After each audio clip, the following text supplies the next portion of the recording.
ورحمۃ اللہ تعالی وبرکاتہ۔ الحمد للہ رب العالمین والعاقبۃ للمتقین والصلاة والسلام علی اشرف الانبیاء والمرسلین وعلی آلہ وصحبہ اجمعین، اما بعد، درود پاک کا نذرانہ پیش کریں۔ اللہم صلی علی سیدنا و مولانا محمد معدن الجود والکرم وآلہ وصحبہ وبارک وسلم۔ بہار شریف کے 16ویں حصے یعنی کتاب الحظر والاباحہ میں سے کتاب اللباس کے متعلق بہت ساری احادیث کریمہ، تقریباً 40 سے کچھ زائد احادیث کریمہ آپ نے سماعت فرمائی۔ مزید انشاءاللہ جو یہاں پر آپ نے یعنی مصنف علی رحمت رضوان نے جو احادیث کریمہ ذکر فرمائی ہیں وہ آپ کے سامنے پیش کی جائے گی۔ ترمذی نے ابو رمثہ تیمی رضی اللہ تعالی عنہ سے روایت کی، کہتے ہیں کہ میں نبی کریم صلی اللہ علیہ وآلہ وسلم کی خدمت میں حاضر ہوا تو نبی کریم صلی اللہ علیہ وسلم 2 سبز کپڑے پہنے ہوئے تھے۔ ابو داؤد نے دحیہ بن خلیفہ رضی اللہ تعالی عنہ سے روایت کی کہ نبی کریم صلی اللہ علیہ وسلم کی خدمت میں چند قبطی کپڑے لائے گئے، قبطی یعنی مصر سے۔ حضور صلی اللہ علیہ وسلم نے ایک مجھے عطا فرمایا اور یہ فرمایا کہ اس کے 2 ٹکڑے کر لو، ایک ٹکڑے کی قمیص بنوا لو اور ایک اپنی بیوی کو دے دینا، وہ اوڑھنی بنا لے گی۔ جب یہ چلے تو نبی کریم صلی اللہ علیہ وسلم نے فرمایا کہ اپنی بیوی سے کہہ دینا کہ اس کے نیچے کوئی اور دوسرا کپڑا بھی لگا لے تاکہ بدن نہ جھلکے۔ صحیح بخاری مسلم میں حضرت عائشہ رضی اللہ تعالی عنہا سے مروی کہ رسول اللہ صلی اللہ علیہ وسلم کا بچھونا جس پر آپ آرام فرماتے تھے چمڑے کا تھا، جس میں جو ہے نرم گداز چیز نہیں تھی بلکہ کھجور کی چھال بھری ہوئی تھی۔ مسلم شریف کی روایت میں ہے کہ نبی کریم صلی اللہ علیہ وسلم کا تکیہ چمڑے کا تھا جس میں کھجور کی چھال بھری تھی۔ صحیح مسلم میں حضرت جابر رضی اللہ عنہ سے مروی کہ رسول اللہ صلی اللہ علیہ وسلم نے فرمایا کہ ایک بچھونا مرد کے لیے اور ایک اس کی زوجہ کے لیے اور تیسرا مہمان کے لیے اور چوتھا شیطان کے لیے، یعنی گھر کے آدمیوں اور مہمانوں کے لیے بچھونے جائز ہیں اور حاجت سے زیادہ نہیں رکھنے چاہیے۔ پھر مسائل فقہیہ کی طرف آتے ہیں۔ فرماتے ہیں کہ اتنا لباس جس سے ستر عورت ہو جائے، یعنی جو چھپانے کی چیزیں ہیں، چھپانے کی جگہ ہیں وہ چھپ جائیں اور گرمی سردی کی تکلیف سے بچے، یہ فرض ہے۔ اور اس سے زائد جس سے زینت مقصود ہو اور یہ کہ جب کہ اللہ نے دیا ہے تو اس کی نعمت کا اظہار کیا جائے، یہ نیت ہو تو یہ مستحب ہے۔ خاص موقع پر مثلا جمعہ یا عید کے دن عمدہ کپڑے پہننا مباح ہے۔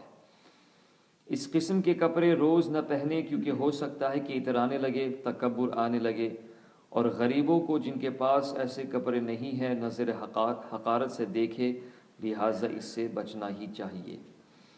اور تکبر کے طور پر جو لباس ہو وہ ممنوع ہے۔ تکبر ہے یا نہیں اس کی شناخت یوں کرے، اس کی پہچان کیسے ہوگی کہ ان کپڑوں کے پہننے سے پہلے اپنی جو حالت پاتا تھا اگر پہننے کے بعد بھی وہی حالت ہے تو معلوم ہوا کہ ان کپڑوں سے تکبر پیدا نہیں ہوا۔ اگر وہ حالت اب باقی نہیں رہی یعنی چینج ہو گئی تو تکبر آ گیا، لہٰذا ایسے کپڑے سے بچے کہ تکبر بہت بری صفت ہے۔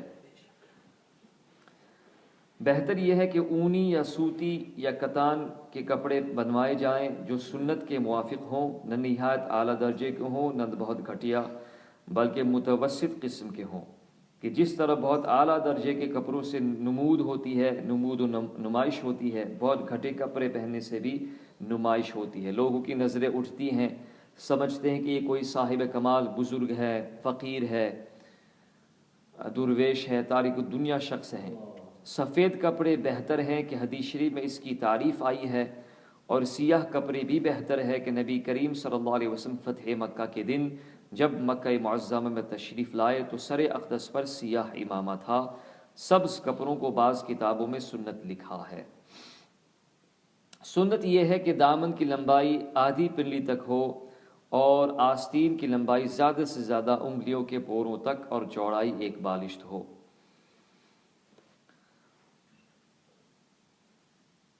اس کے بعد فرماتے ہیں کہ ریشم کے کپڑے مرد کے لیے حرام ہیں، بدن اور کپڑوں کے درمیان کوئی دوسرا کپڑا حائل ہو یا نہ ہو، دونوں صورتوں میں حرام ہیں۔ اور جنگ کے موقع پر بھی نرے ریشم کے پیور سلک کے کپڑے حرام ہیں۔ ہاں اگر تانا سوت ہو اور بانا ریشم تو لڑائی کے موقع پر پہننا جائز ہے۔ تو یہ چند مسئلے آپ نے بیان فرمائے۔ ریشم کا لحاف اوڑھنا ناجائز ہے کہ یہ بھی لبس میں یعنی پہننے میں داخل ہے۔ ریشم کے پردے دروازوں پر لٹکانا مکروہ ہے۔ کپڑے بیچنے والے نے ریشم کے کپڑے کندھے پر ڈال لیے، جیسا کہ پھیری کرنے والے کندھوں پر ڈال دیا کرتے ہیں، یہ ناجائز نہیں کہ یہ پہننا نہیں ہے۔ اور اگر جبہ یا کرتا ریشم کا ہو اور اس کی آستینوں میں ہاتھ ڈال لیے، اگرچہ بیچنے کے لیے ہی لے جا رہا ہے تو یہ بھی ممنوع ہے۔ عورتوں کو ریشم پہننا جائز ہے، اگرچہ خالص ریشم ہو، اس میں سوت کی بالکل آمیزش نہ ہو۔ ریشم کی بچھونے پر بیٹھنا، لیٹنا اور اس کا تکیہ لگانا بھی ممنوع ہے، اگرچہ پہننے میں یہ نسبت اس کے زیادہ برائی ہے۔ مردوں کے کپڑوں میں اچھا یہ پھر تفصیل آ گئی ریشم کے بارے میں، تو آپ اس کو آپ مطالعہ کر سکتے ہیں تفصیل کے لیے کہ کتنا ریشم کا کتنا حصہ جائز ہے اور کتنی مقدار ناجائز ہے، یہ تفصیل آپ نے بالتفصیل یہاں پر ذکر فرمائی ہے۔ متفرق جگہوں پر ریشم کا کام ہے تو اس کو جمع نہیں کیا جائے گا، یعنی اگر ایک جگہ 4 انگل سے زیادہ نہیں ہے مگر جمع کریں تو زیادہ ہو جائے گا، یہ ناجائز نہیں ہے۔ لہٰذا کپڑے کی بناوٹ میں جگہ جگہ ریشم کی دھاریاں ہوں تو جائز ہے، جبکہ ایک جگہ 4 انگل 4 فنگرز سے زیادہ چوڑی کوئی دھاری نہ ہو، 4 فنگرز width میں یہ سلک نہ ہو۔ یہی حکم نقش و نگار کا ہے کہ ایک جگہ 4 انگل سے زیادہ نہ ہونا چاہیے۔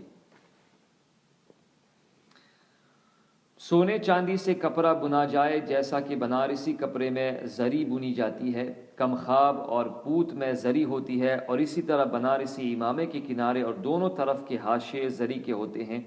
ان کا حکم یہ ہے کہ اگر ایک جگہ 4 انگل سے زیادہ ہو تو ناجائز ہے ورنہ جائز ہے۔ ریشم کی ٹوپی اگرچہ امامہ کے نیچے ہو یہ بھی ناجائز ہے، اسی طرح زری کی ٹوپی بھی ناجائز ہے اگرچہ امامہ کے نیچے ہو۔ ریشم کا کمر بند ممنوع ہے، ریشم کے ڈورے میں تسبیح گوندی جائے تو اس کو گلے میں ڈالنا بھی منع ہے۔ اسی طرح گھڑی کا دوڑا ریشم کا ہو تو اس کو گلے میں ڈالنا یا ریشم کی چین کاج میں ڈال کر لٹکانا بھی ممنوع ہے۔ قرآن شریف کا جزدان ایسے کپڑے کا بنایا جس کا پہننا ممنوع ہے تو اس میں قرآن مجید رکھ سکتا ہے، مگر اس میں فیتا لگا کر گلے میں ڈالنا ممنوع ہے، یعنی ممانعت اسی صورت میں ہے کہ جزدان ریشم یا زری کا ہو۔ ریشم کے مسلح پر نماز پڑھنا حرام نہیں، مگر اس پر پڑھنا نہ چاہیے۔ مکان کو ریشم یعنی چاندی سونے سے آراستہ کرنا، مثلا دیواروں دروازوں پر ریشمی پردے لٹکانا اور جگہ جگہ قرینے سے سونے چاندی کے ظروف یعنی برتن اور آلات رکھنا جس سے مقصود محض آرائش ہو یعنی زیب و زینت ہو تو کراہت ہے، اور اگر تکبر اور تفاخر سے ایسا کرتا ہے تو یہ ناجائز ہے۔ غالباً کراہت کی وجہ یہ ہوگی کہ ایسی چیزیں اگرچہ ابتداً تکبر سے نہیں ہیں مگر بالآخر عموماً ان سے تکبر پیدا ہو جایا کرتا ہے۔ کھانے کے وقت بعض لوگ گھٹنوں پر کپڑا ڈال لیتے ہیں تاکہ اگر شوربہ ٹپکے تو کپڑے خراب نہ ہوں۔ جو کپڑا گھٹنوں پر ڈالا گیا اگر ریشم ہے تو یہ بھی ناجائز ہے۔ ریشم کا رومال ناک وغیرہ پونچھنے یا وضو کے بعد ہاتھ منہ پونچھنے کے لیے جائز ہے، یعنی جب کہ اس سے پونچھنے کا کام لے رومال کی طرح اسے نہ رکھے اور تکبر بھی مقصود نہ ہو۔ سونے چاندی کے بٹن کرتے یا اچکن میں لگانا جائز ہے، جس طرح ریشم کی گھنڈی جائز ہے، یعنی جب کہ بٹن وغیر زنجیر کے ہوں، اور اگر زنجیر والے بٹن ہو جس میں چین لگی ہوئے تو ان کا استعمال ناجائز ہے کہ یہ زنجیر زیور کے حکم میں ہے جس کا استعمال مرد کو ناجائز ہے۔ تو اللہ تعالی ہم سب کو ان مسائل شرعیہ کو سمجھنے اور اس پر عمل کرنے کی توفیق عطا فرمائے۔